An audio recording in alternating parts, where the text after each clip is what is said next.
Olá, boa tarde, meu nome é Beatriz, sejam todos bem-vindos, então, ao nosso mini curso de escrita acadêmica. Primeiramente, nós gostaríamos de agradecer imensamente a presença de cada um aqui, o interesse e a confiança do nosso trabalho. Para quem não conhece, o Grupo PET, ele é o Programa de Educação Tutorial, é um grupo de extensão subordinado ao MEC e ele realiza diversas atividades ligadas a ensino, pesquisa e extensão. Uma das nossas comissões ela é responsável por realizar palestras, cursos e rodas de conversa sobre assuntos que são de interesse do público e também possam divulgar a ciência de uma maneira acessível e com qualidade. Antes de começarmos, eu gostaria de dar alguns recados, passar alguns recados para vocês que são bem importantes, por favor. Prestem bastante atenção. Bom, vocês receberão um certificado equivalente a 5 horas, se possuírem 75% de presença no curso, tá? Isso é o equivalente a 4 dias. Essa presença ela será contabilizada por meio do formulário de presença que vai estar aqui na descrição do vídeo todo dia, tá bom? Então, cada dia vai ter um formulário diferente, vocês têm que preencher esse formulário. Não somente isso, vocês também vão receber, vocês também só vão receber o certificado se vocês acertarem cerca de 60% das questões que estarão divididas nesses formulários, tá bom? As questões são objetivas, muito tranquilas e referentes ao assunto que vocês vão estar vendo aqui. Não tem o que se preocupar em relação a isso, tá bom? Então, como que vai funcionar? O vídeo vai ser postado cada um em um dia. No primeiro dia vocês vão responder o formulário de resposta referente a esse dia e ele vai ficar aberto até uma semana. Ou seja, hoje é dia 26, segunda-feira, o formulário de hoje vai ficar aberto até segunda-feira que vem, dia 2 de novembro, tá bom? E assim até o último vídeo, que é nessa sexta-feira. Tá? Então, o último formulário, que é junto já com o feedback, ele vai ficar aberto até o dia 6. Outra coisa muito importante, gente, se atentem ao preenchimento desse formulário, tá bom? É por ele que a gente vai fazer o certificado. Então, se tiver um erro no preenchimento desse formulário, esse certificado pode ser que não seja emitido, tá bom? Então, se atentem ao preenchimento dos dados, coloquem o nome completo de vocês, confiram se vocês colocaram o CPF correto e também se atentem ao e-mail, tá bom? Porque é pelo e-mail que a gente vai enviar o certificado e vai entrar em contato com vocês. Outra coisa, se vocês tiverem dúvida durante o mini curso, vocês poderão entrar em contato com a gente pelo formulário de dúvidas que também está na descrição do vídeo, tá bom? Ele vai estar lá todos os dias, bem tranquilinho, vocês podem mandar a dúvida e a gente responde o mais rápido possível. Bom, sem mais delongas, o professor Pedro Fuscaldo, ele possui formação em licenciatura em letras pelo Centro Universitário de Votuporanga e tem experiência na área de literatura clássica e teoria literária. Espero que aproveitem. Bom curso a todos. Bom dia, meninos e meninas. Meu nome é Pedro Fuscaldo e nós vamos começar o mini curso de escrita acadêmica hoje. Essa vai ser a primeira aula, serão 5 aulas, tá? E eu procurei construir os 5 dias, o curso, na verdade, mais ou menos no mesmo processo que nós teríamos na hora que nós vamos construir um texto, né? Então, as 2 primeiras aulas seriam os aspectos pré-textuais, o que nós devemos saber antes de começar a escrever um texto. A aula 3 seria as principais coisas que nós devemos fazer enquanto escrevemos um texto.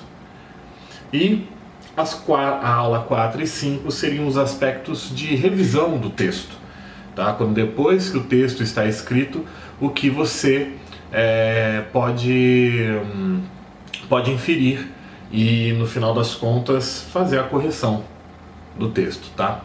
Como o nome diz, é um mini curso. Então, o tempo é limitado e coisas vão ficar de fora, tá? Coisas vão ficar de fora, eu vou tentar ser o mais abrangente possível, só que tendo que ser o mais sucinto possível, tá?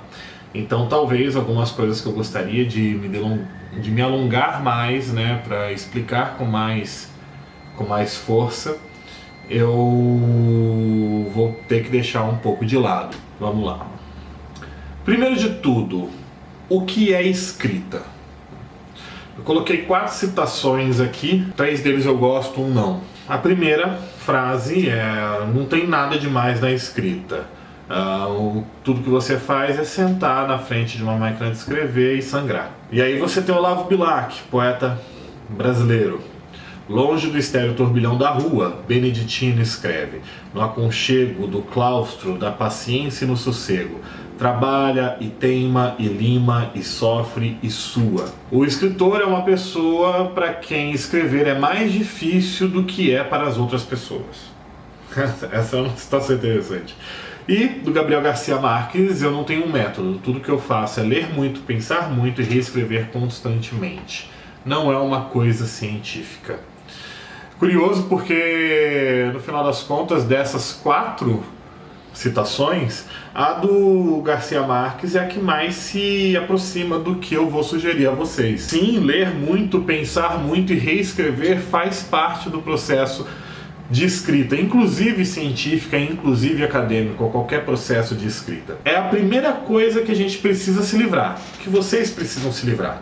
Dessa ideia romântica de que o cara tá lá parado e de repente, pum, vem um poema na cabeça dele, um texto, uma ideia brilhante e tal, e a coisa vai. Não é assim que funciona. Tá, mas o que é escrita? Em resumo, a escrita é um registro dos sons emitidos pelos seres humanos de determinada época, região, etnia, idade e círculo social, em uma ordem específica e feito de desenhos arbitrários para designar um efeito de sentido passional e ou intelectual também arbitrário e que, caso não tenha sido bem organizado, provoca problemas no entendimento. Primeira coisa, gente, é que escrita é arbitrária, são desenhos, né? A palavra não é a coisa e a coisa não é a palavra. Isso daí é muito importante, a gente entender que esse tipo de coisa arbitrária é importante, porque no final das contas não somos nós que vamos necessariamente decidir o significado, é uma convenção que vai decidir o significado das coisas. Então existem palavras que, por mais que o significado original delas, ou o significado real delas e tudo mais, seja ofensivo ou então seja inofensivo, nós não podemos utilizar. E a organização no discurso também é importante. Por exemplo, olha só, aqui eu coloquei 4 exemplos. Corta-se cabelo masculino ao vivo. É ao vivo que se corta. Não tem como você cortar um cabelo sem estar ao vivo, sabe, né? Não dá pra cortar cabelo EAD. Post no Facebook, apaguei a foto, então apaguei o nome também para preservar a identidade do meu primo, João Pedro. Eu acho que é uma das peças de sabedoria mais importantes que o século XXI viu, que é essa frase: eu acho que neste mundo todos deveriam, além de nascer pelado, morrer. Direitos iguais, boa noite. Eu acho que todo mundo tem o direito de nascer pelado e morrer. Eu diria, inclusive, que é inalienável o direito de nascer pelado. É um absurdo você exigir que se nasça com roupas. Já morrer, não sei. Não sei se quando eu estiver tendo um ataque cardíaco eu vou me lembrar de tirar a roupa. Proibido bicicletas fumar cães. Aqui é inusitado, claro que a gente entende, é evidente que a gente entende que nós não podemos circular com bicicletas, fumar ali e ter cachorros por perto. Então, se a sua bicicleta ela tem um caso grave de vício em canitina, quando você fuma o cigarro, sai a nicotina, quando você fuma um cão, sai a canitina. Que é maionese caseira, muito boa, continue assim. Foda-se o Estado e algumas leis impostas por ele, imposto é roubo, sonegar é muito bom. É um salto de lógica um pouco avançado demais você sair de maionese caseira e ir para imposto, é roubo. E que sonegar é muito bom. Talvez, caso sonegar seja tão bom quanto essa maionese caseira. Aí vai no gosto de cada um, tanto de maionese quanto de sonegação. Mas é para basicamente entender que a escrita ela não é só um amontoado de palavras.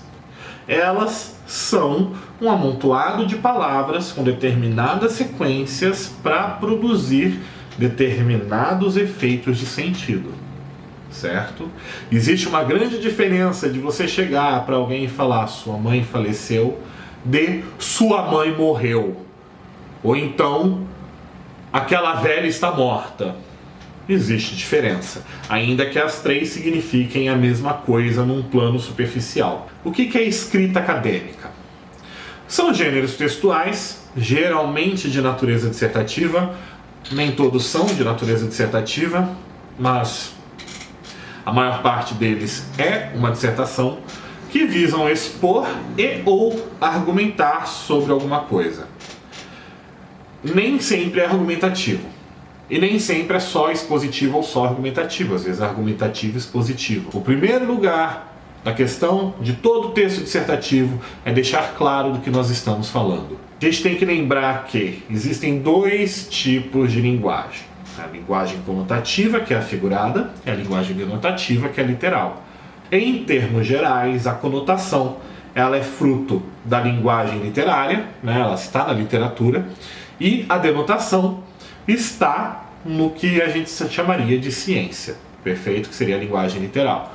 Entretanto, gente, como eu sempre digo, não é o que você escreve, é como você escreve, tá? Então, não é porque você tem um vocabulário específico ou umas determinações específicas em termos de sentido e explicações, essas coisas todas, que você vai ter um texto científico ou um texto dissertativo, ok? Eu coloquei dois poemas aqui como exemplos. Um deles é a Lição sobre a Água, do Antônio Gedeão. É interessante vocês repararem que este líquido é água, quando pura é inodora, insípida e incolor, reduzida a vapor, sob tensão e alta temperatura, move os êmbolos das máquinas, que por isso se denominam máquinas de vapor.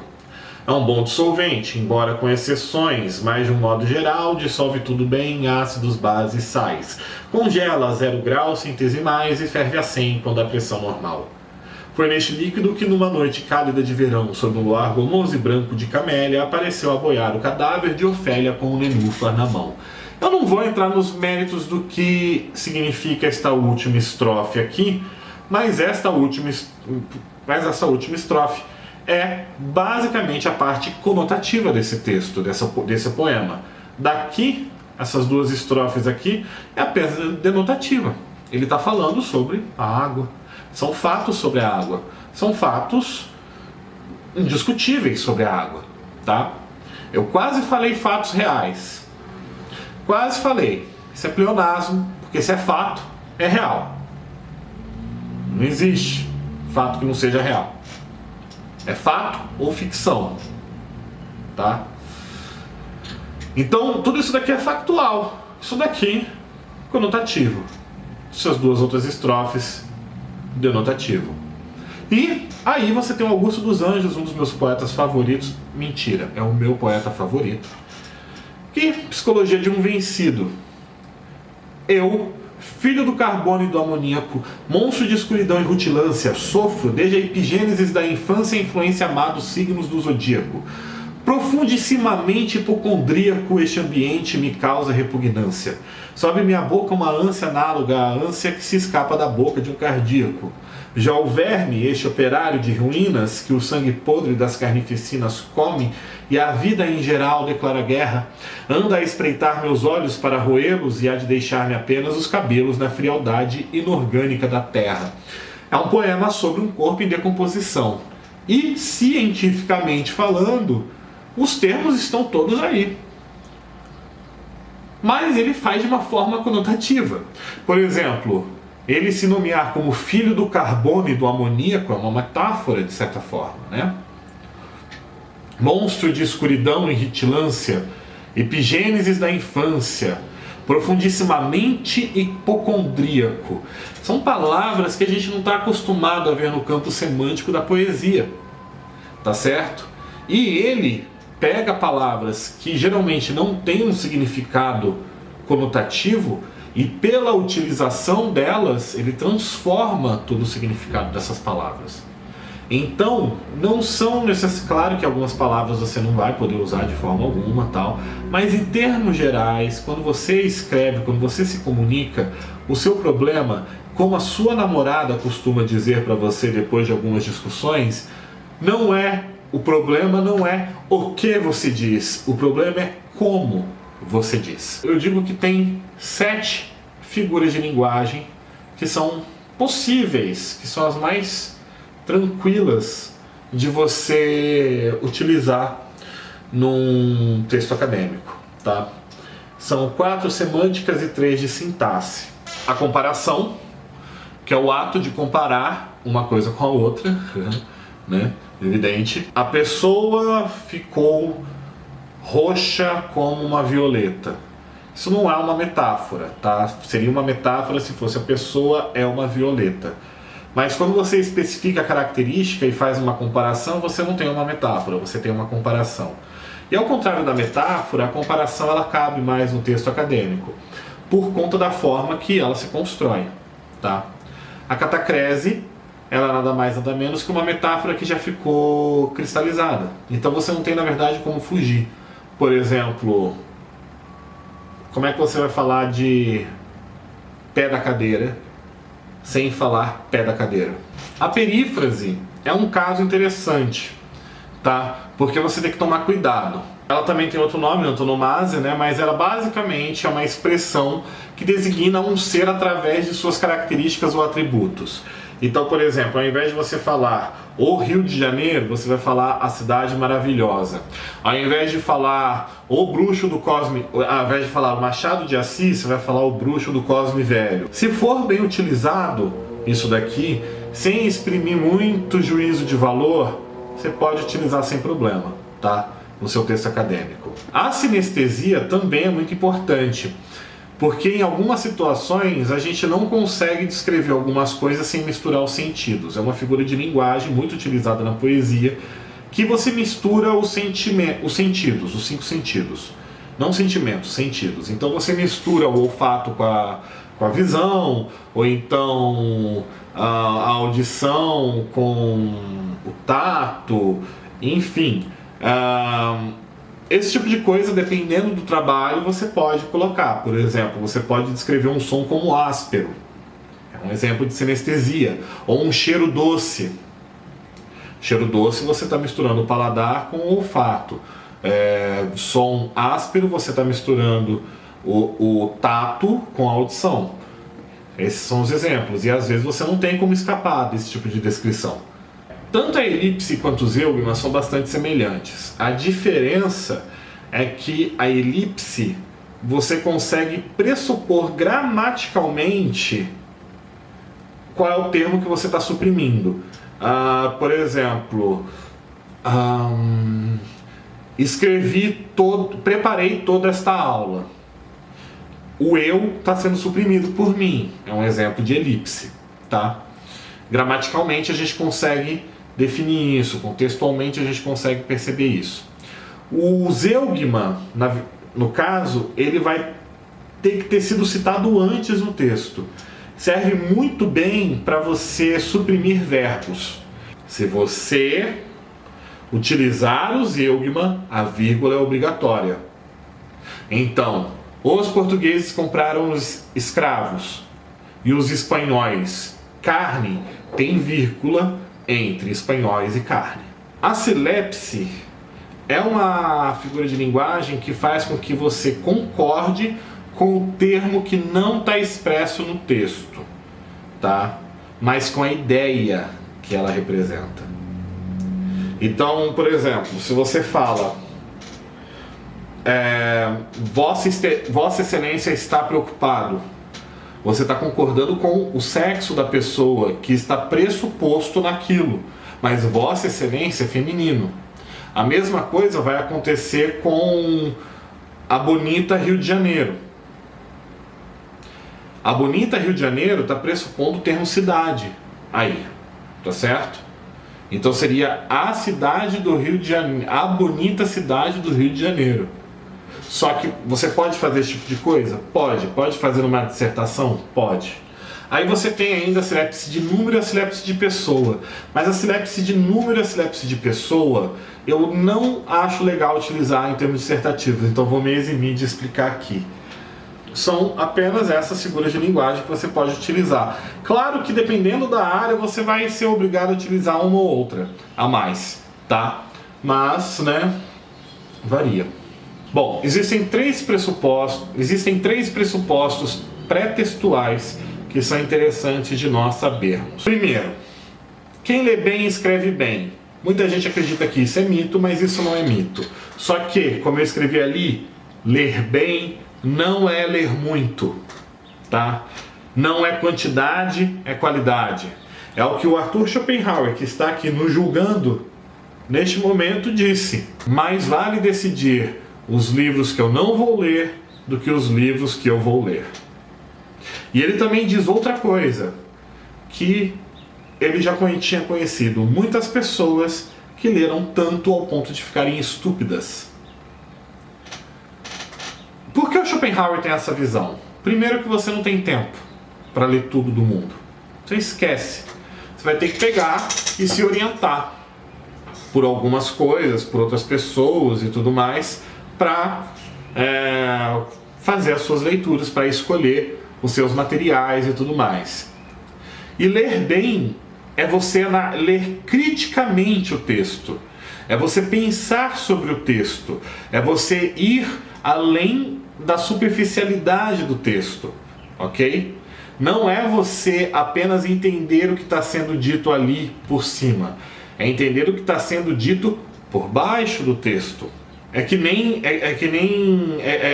você entender, por exemplo, que quando alguém faz uma pergunta para você do sentido: vem cá, você já contou para sua mãe que você usa drogas? É meio óbvio isso que eu vou dizer aqui nesse exemplo, mas nos textos nem sempre é tão óbvio assim.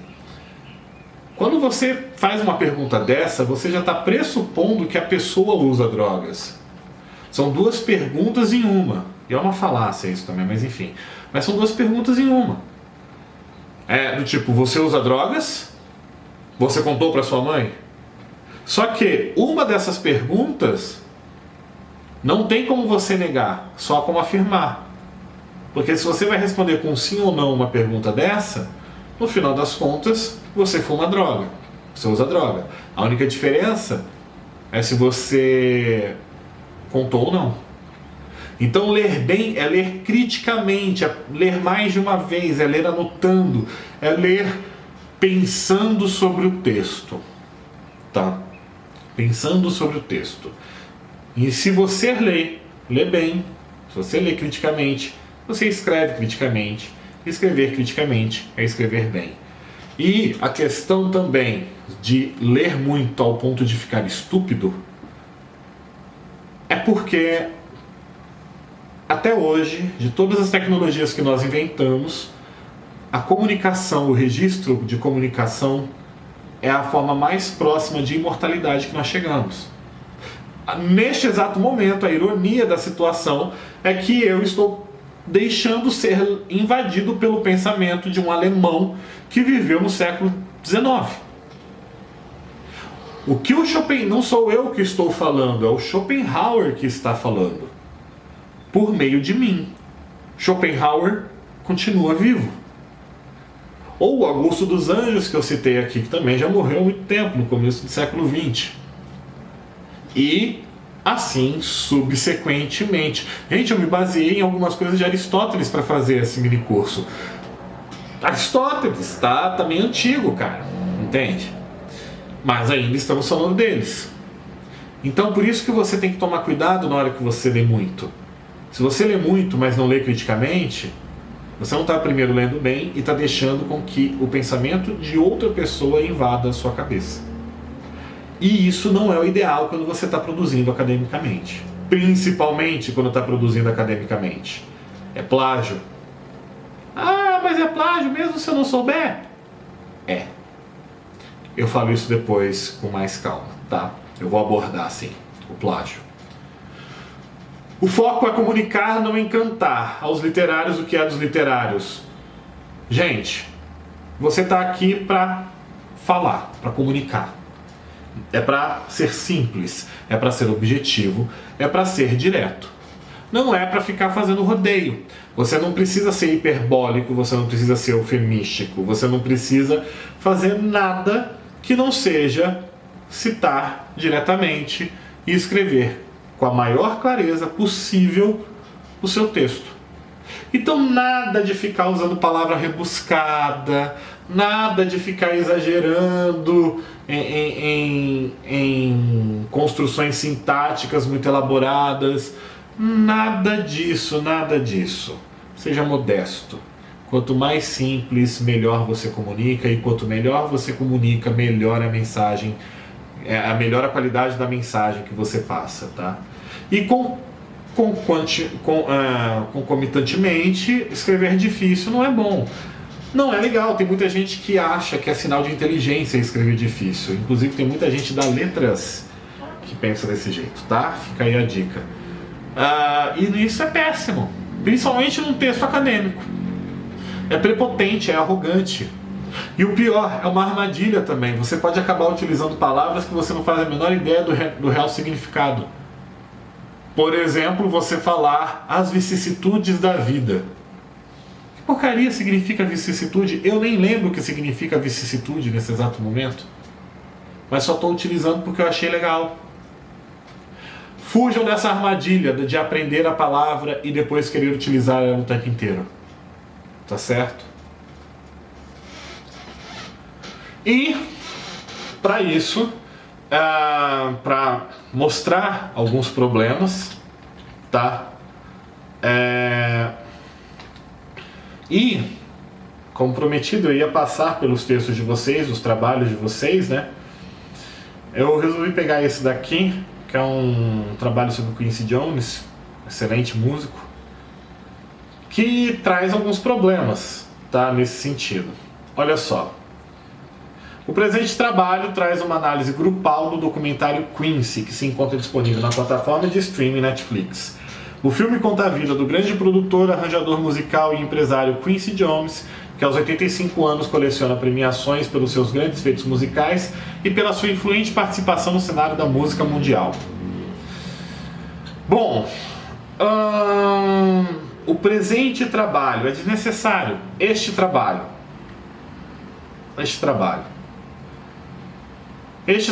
traz uma análise, gente, grupal não tem uma conotação boa em português. Não soa bem.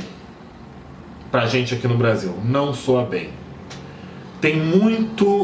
A mentalidade quinta série ainda impera em muita gente, tá? Então, às vezes é bom evitar esse tipo de ambiguidade, mesmo que você não faça ideia. Então, este trabalho traz uma análise em grupo do documentário Quincy,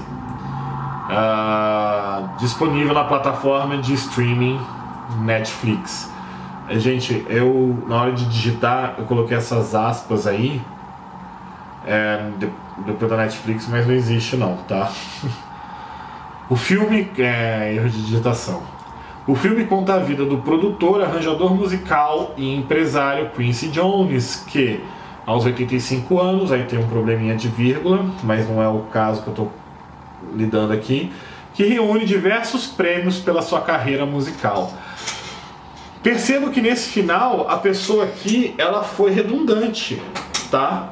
Pelos seus grandes feitos musicais e pela sua influente participação no cenário da música mundial.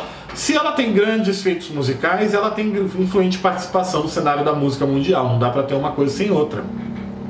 Então você pode substituir diversos prêmios pela sua carreira musical. Se a pessoa recebeu diversos prêmios, você tem uma influente participação dela no cenário da música. Tá? E inclusive depois, aí falando já porque eu li parte do trabalho, né? Não li tudo, mas eu li parte do trabalho, vocês esmiuçam isso daí depois, qual é a participação dele. Então não tem necessidade de vocês falarem que ele é influente se depois vocês vão esmiuçar quão influente ele é, tá? E eu resolvi colocar outra coisa aqui também, tá? Note-se que as questões raciais se localizam para Quincy Jones no centro de sua personalidade. Onde voltamos aqui ao conceito de próprion, pois trata-se de algo importante e vital para o músico. Aqui tem muitos problemas, tá? Nota-se, tá, ok, que as questões raciais se localizam para Quincy Jones no centro de sua personalidade. Ponto. Afirmação. Acabou. Onde não utiliza para nada que não seja lugar. Ah, mas eu estou retomando esse pensamento. Não. Apenas para lugar. Aqui eu substituí por aqui. No caso, ponto. Aqui voltamos ao conceito de próprion. Eu coloquei itálico porque eu acredito que seja um termo em latim, né? Um termo em outra língua, você precisa colocar em itálico. Se bem que preciso dar uma verificada nisso daqui, se é um termo de uso comum. Sendo um termo de uso comum dentro da área, não se coloca em itálico, tá? Sendo um termo comum dentro da psicologia, porque se trabalha de psicologia, ok? Então, mas eu coloquei por desencargo de consciência, tá? E depois, pois trata-se de algo importante e vital para o músico. Aqui, ó, pois se trata de algo vital para o músico. Trata-se, isso daqui não é a conjugação verbal correta, tá? Mas o que, além desse erro, para mim o que é mais gritante é a questão, muita gente faz isso, de colocar duas palavras adjetivo, como adjetivo, né, importante e vital, que significa a mesma coisa. Se é importante, é vital. Se é vital, é importante. Ok? Então tem que tomar cuidado com esse tipo de coisa, tá? Você pode acabar caindo no risco de cometer barbaridades gramaticais nesse sentido, semânticas mesmo, em que você não tem sentido o que você está escrevendo. Ainda que na fala, no dia a dia, a gente pode fazer isso para dar efeito de força, né? O pleonasmo mesmo, no caso, o pleonasmo utilizado para dar ênfase, aqui é um pleonasmo vicioso, tá? E pleonasmo vicioso é muito complicado, porque mostra que você não tem domínio nem sobre o significado das palavras que você está utilizando. E não cabe, de forma nenhuma, para a dissertação. Esta foi a primeira aula. E queria agradecer a paciência de vocês. As referências estão no material de apoio, tá certo? E até o próximo vídeo.